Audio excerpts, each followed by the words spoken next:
Can I wear these glasses for this video? No, I can't do that. Hi. Hello, welcome to a new speed build on my channel. Today, we are going to be exploring the different uses of the Pastel Pop Kit. If you saw my last video, you know that this is probably my favorite kit that's come out so far. I think that it has a lot of applicable uses beyond just kind of the intended styling of like, you know, cool girl bedroom. And so today I want to check out another way that we can use the objects in this kit in creating a build that is styled after the Vaporwave music genre and art style that was popularized, you know, starting around, what, 2010, something like that. So yeah, get ready for some by-lighting, cool checked patterns, and a dismal outlook on life. All right, so this build, I'm gonna start off with a strong statement here.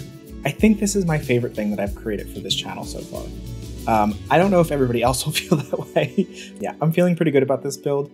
So you may have noticed we started with pretty much the shell completely done already. There are some small changes that I make throughout in the interiors in terms of creating platforms and blocking off maybe another room or two.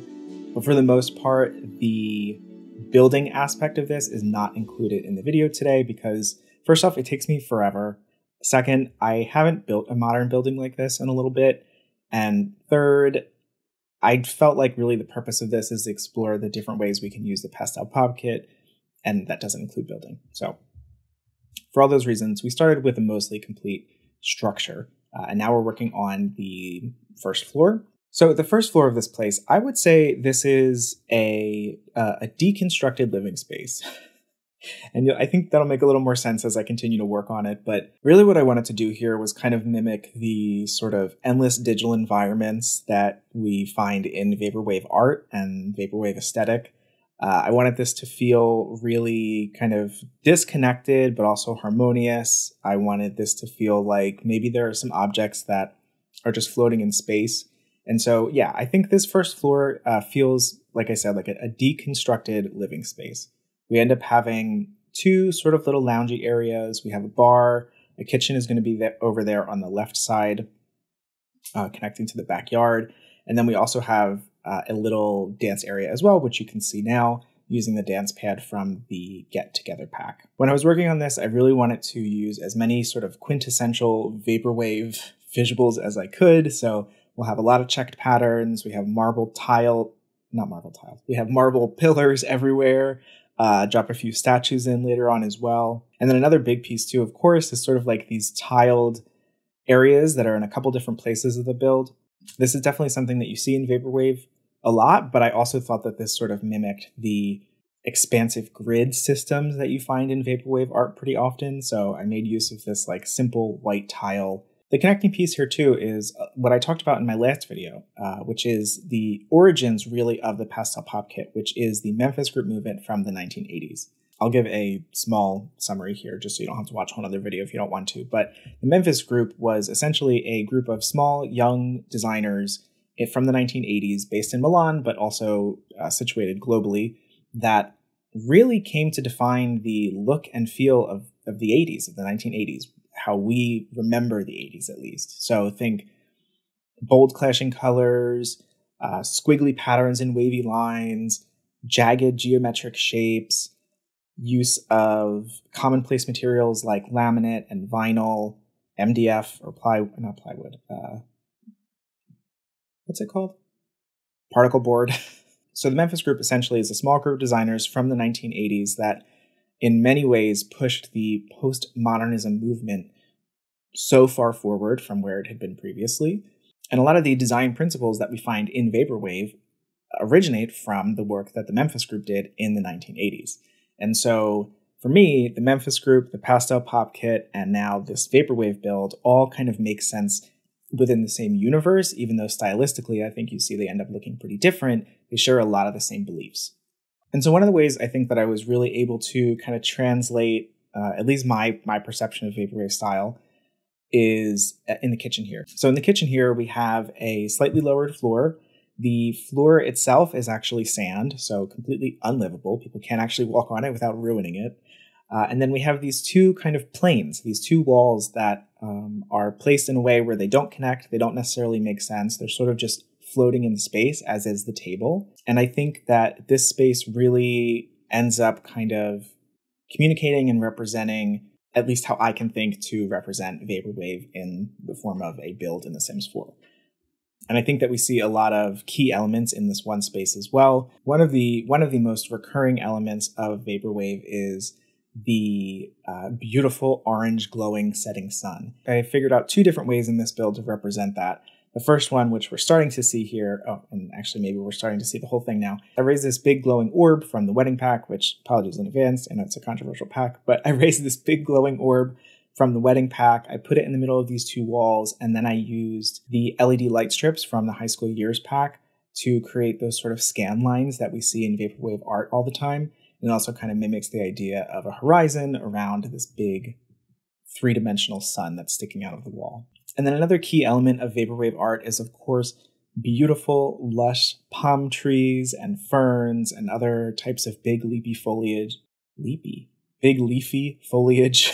I wanted to make sure that that was well represented in this build, all throughout the build. So you may have noticed we have trees that eventually will be on the exterior, but also definitely inside as well. I think having these trees inside growing out of, like essentially a big planter and some sand in a kitchen really leans into the absurdity and unreal nature of Vaporwave art. And one thing I did really want to make sure, though, is that with all the pillars around and the trees inside as well, that it wasn't too distracting for gameplay. That's one of my least favorite things, and what I really try to be mindful of when I'm working on this stuff is that, of course, I want the builds to look incredibly detailed and full, but I also don't want them to be unplayable. And so things that are important to me are that when you put the walls down, can you still navigate? Can you actually see your sim? Can you see the space? Also, when you put the walls down, are there any floating objects that didn't go down accurately with the walls that are supposed to be like wall art or lights or something like that? That drives me nuts when you just see stuff floating at random. So I really try to avoid that whenever possible. Yeah, so we got trees everywhere, which I think communicates the vibes pretty well. And then I also wanted to figure out a couple different ways, again, to represent scan lines. So we're using the LED strip lights in a lot of places from the high school years pack. We're using some other sort of like tube lighting throughout the build. And then I can't remember which pack they're from, but those sort of like wooden wall sculpture objects, those are in a bunch of different places in the build as well. And my cat is trying to break in and she's going to cause havoc. Hello. There's also a point in the build, I'm not sure if it's now or not, it might be soon. I realized that I did the shell of the build and I put in exactly 0 windows. At one point, you'll see a little bit of a jump where I finally add all of the windows in. And I was also able to use, I'm pretty sure, apologies now, I'll put a little edit here if they're not. I'm pretty sure they're windows from Spa Day that also have horizontal lines in them. I will say that this build looks drastically different in day than it does at night. This is definitely a nighttime build, maybe a good after hours sort of party spot. But one of the benefits of the windows that I end up selecting is that during the day, they do cast really nice shadows throughout the build because they have those horizontal lines built in. So it creates really nice shadows. And then now we're working on the bathroom on the first floor. I think the bathroom is really a good example of what I was hoping to achieve with this entire build. It's really simple. There's nothing like too wild about it, but we have kind of all the different elements working, I think, very harmoniously. So we have the full tiled floor and ceiling, not ceiling. We can't do ceilings in Sim floor and walls.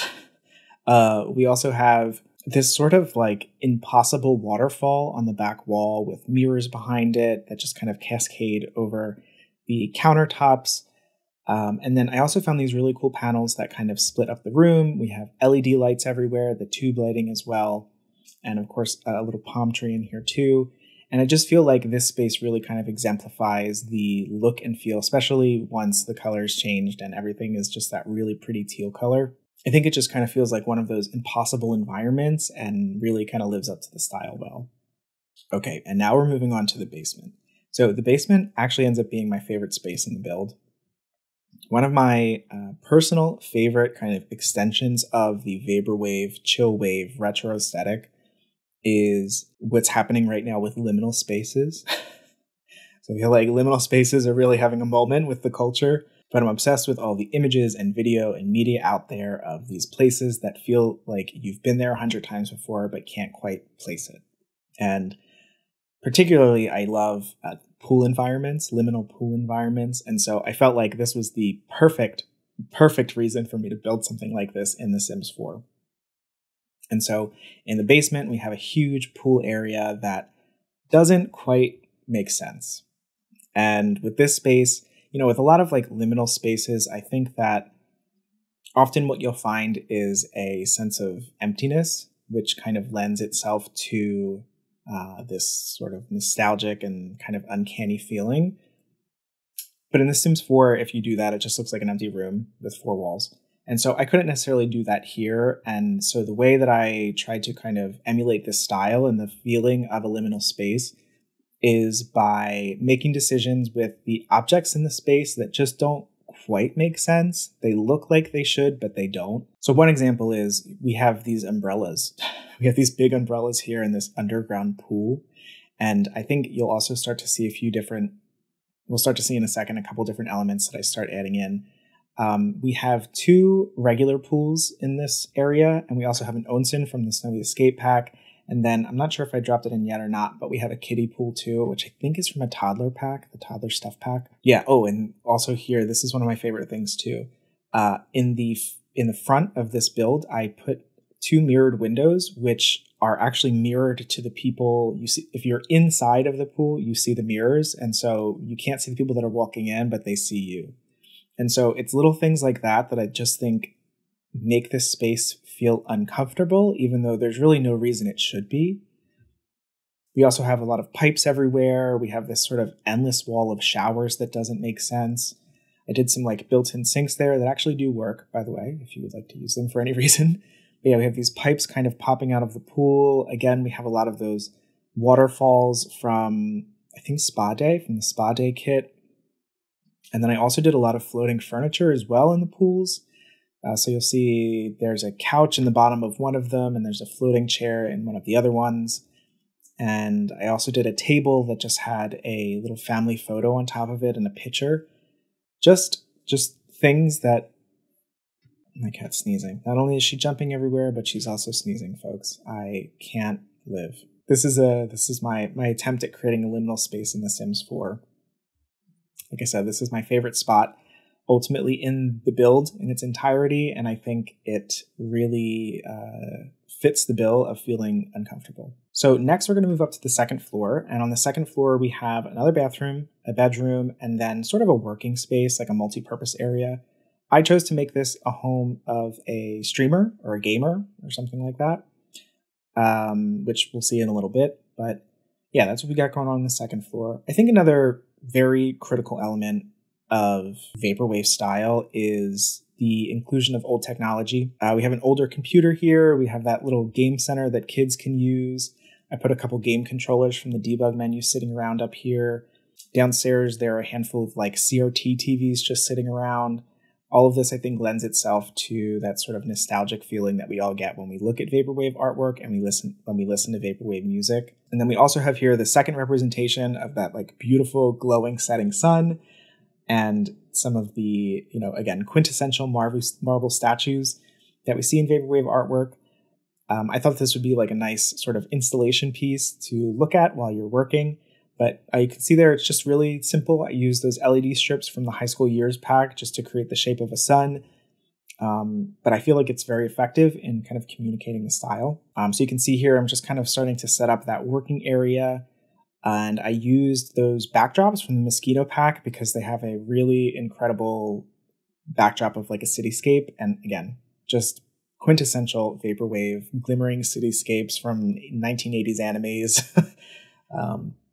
Yeah, I thought that was perfect. It worked out so well. And so yeah, now we're going to just start adding in a bunch of different equipment and things like that this person may need for their job, like some lights from maybe the Mosquito pack. We have a little camera set up there.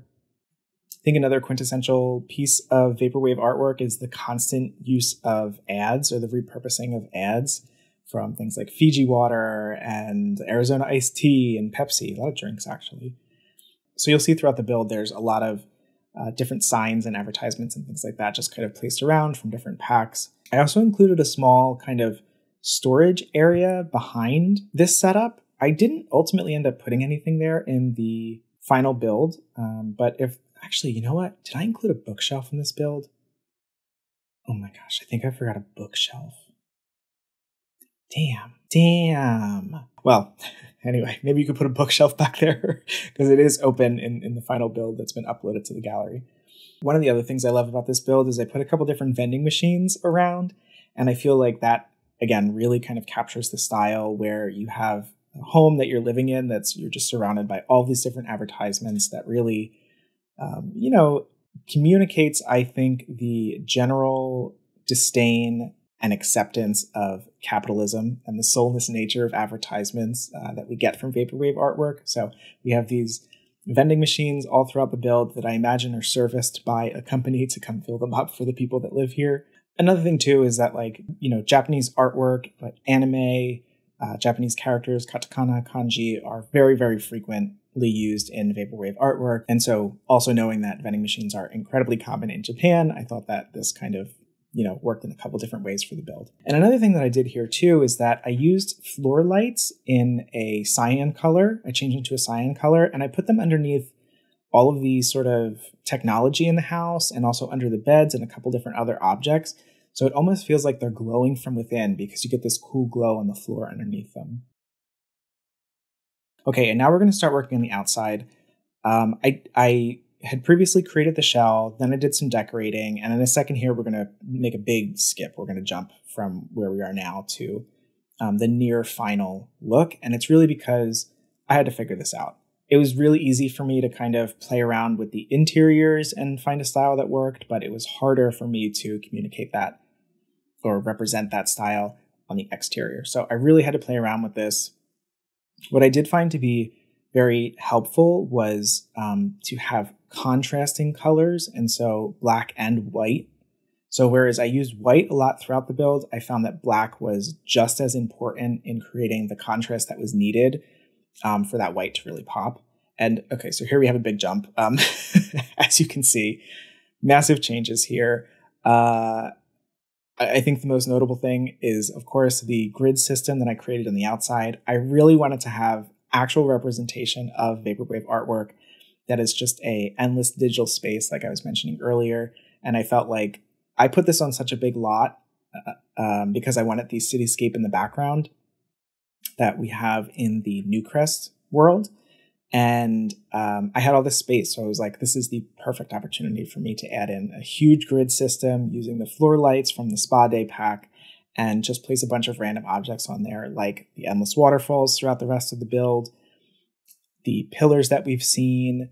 We have some fountains popping up around here and there. And then I also found these huge glowing objects from the Snowy Escape pack. From the debug menu, there's a big glowing dinosaur and a temple, and those were perfect for that build. So we have some crumbling pillars, some regular pillars, and a bunch of cool objects to kind of make everything feel nice. And now, I should have mentioned this earlier, I worked on this before the Pastel Pop Kit came out, and then once it did, I went back and I added in all the items from the kit. But yeah, so now here we are at the end. The Pastel Pop Kit has just come out. I'm completing this build, and like I mentioned earlier, so many objects from this kit really make sense with the Vaporwave style. So we have the two tiled tables, the side table, and then that longer accent table, which are fantastic. I ended up putting that over the bed in the bedroom. You also see I was trying to make the bed work here. I like the bed a lot. I think it's a great object and really fun. It was a little too cute. It was a little too quirky for this space and not as sort of like sleek as I wanted it to be. So I ended up going back to the base game bed. But some other objects that worked really well were the salt lamp. I am obsessed with the trash can object that can be soda cans. So I put 2 of those throughout the build. That was absolutely perfect. And I think another one of my favorite objects is the small vase with the 2 flowers in it. I use that in 2 different places as well. I think that's such a universally fantastic object that you can use kind of anywhere, but it's really nice because it's color blocked and incredibly simple and feels very modern. And so yeah, that is my Vaporwave build. I'm curious what you think. I've talked a whole bunch today, and I've said Vaporwave more times than I can count. So I will leave this here. If you would like to download this, it is now available on the gallery. My name on the gallery is the same as it is here, which is just Patrick Creates. If you liked this video, if you liked this style, if you had a good time hanging out and catching some vibes with me, please consider liking the video, because first off, I would appreciate that, and second off, that's really nice. That would be really nice if you would do. And if you have lasted this long, first off, thank you. This is a long amount of time to spend with one person who you don't really know very well, so I appreciate that. And second, you should consider coming back next time, because I upload just about every week, and it's really chill here. We just come hang out, we do things that we like, we talk about nerdy shit, and yeah, so come hang out. I would love that. And I think that is all I have for today, so until next time. Oh, wait. And that is all I have for today, so until next time.